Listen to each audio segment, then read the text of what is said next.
J'ai toujours été curieux de la vie. Toujours intéressé par l'histoire.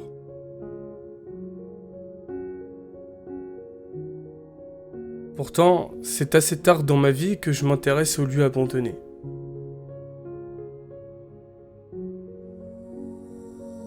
Étant un gamer durant l'âge de mes 18 ans, je faisais quelques jeux d'horreur.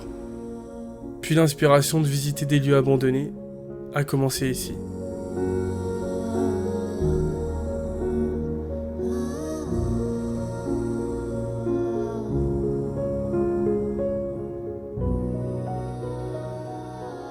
Plusieurs questions se posaient dans ma tête. Comment les gens vivaient avant? Étaient-elles différentes de la mienne? Pourquoi sont-ils partis comme ça? Et puis, il y a 5 ans, j'ai décidé de me lancer. Le paranormal maturera, mais un peu plus tard.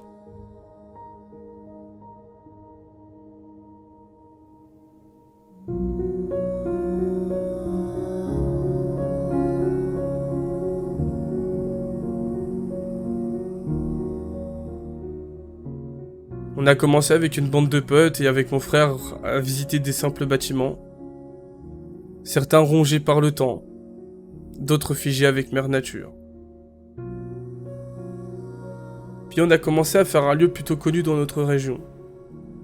Je me rappelle, ce lieu était énorme. On a mis plusieurs heures à le visiter. Puis, la nuit tombée, nous sommes partis. Et quelques semaines plus tard, nous sommes revenus. Toujours tellement impressionné. Tellement envie d'en savoir un peu plus sur ce lieu, qu'une fois de plus, nous y sommes restés une journée.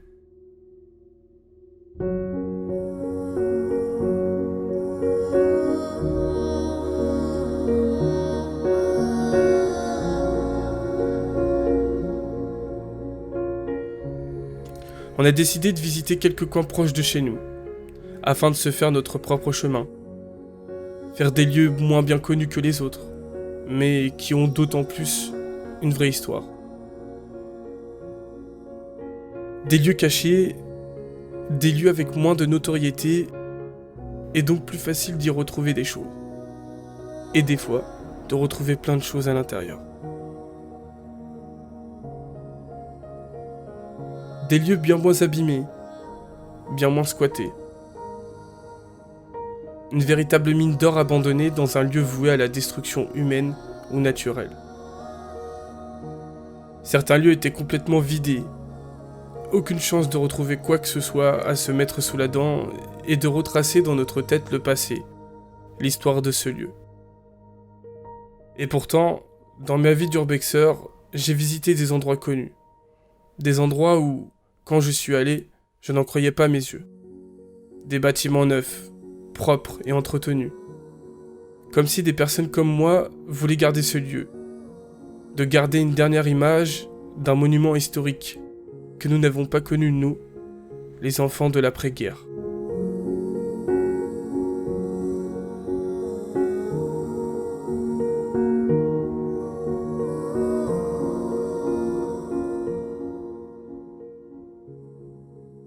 Quand je rentrais dans un lieu, j'étais ébahi par la beauté de certaines architectures.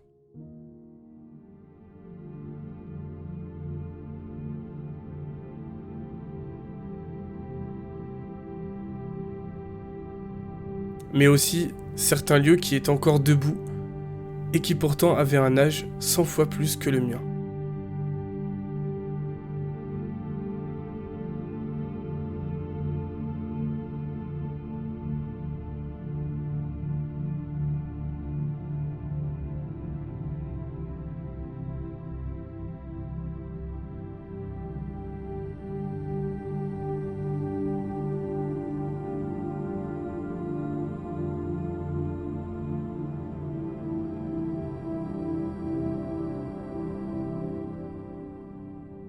Bien évidemment, certains lieux étaient squattés, abîmés, mais bon, il faut de tout pour faire un monde.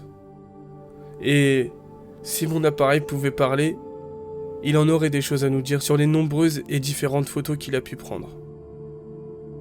Aujourd'hui, je suis plus intéressé par le côté paranormal, mais j'ai gardé une âme d'urbexeur, même si je sais qu'un jour peut-être, cette activité partira de mon esprit. Car je sais que la relève est derrière nous. Je pense en avoir vu des choses au cours de mes 5 ans d'urbexeur.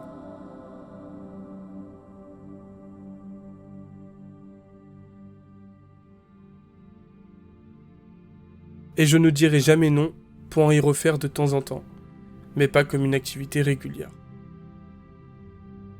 Des lieux incroyables, comme des sanatoriums, des manoirs, des églises, jamais je ne pourrais refuser une prochaine visite. À plusieurs reprises, j'ai eu l'occasion de visiter des lieux où j'étais le seul à l'avoir fait, et c'était pour moi une satisfaction. Car une des règles d'or d'un urbexeur est de ne jamais dévoiler les lieux. Ou encore ce jour où j'ai été la dernière personne à avoir l'opportunité de visiter ce manoir, avant que le lendemain, un autre urbexeur se fera arrêter par les forces de l'ordre.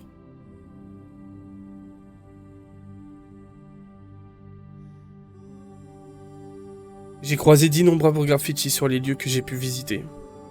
Eux aussi ont un chemin à parcourir qui se rapproche du mien.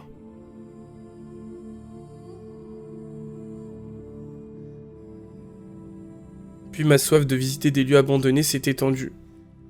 Au départ proche de chez moi, puis département par département, région par région, pour enfin faire presque toute la France. Je suis même parti à l'étranger, où je garderai dans ma vie cette image d'un sanatorium magnifique qui surplombe tout le paysage.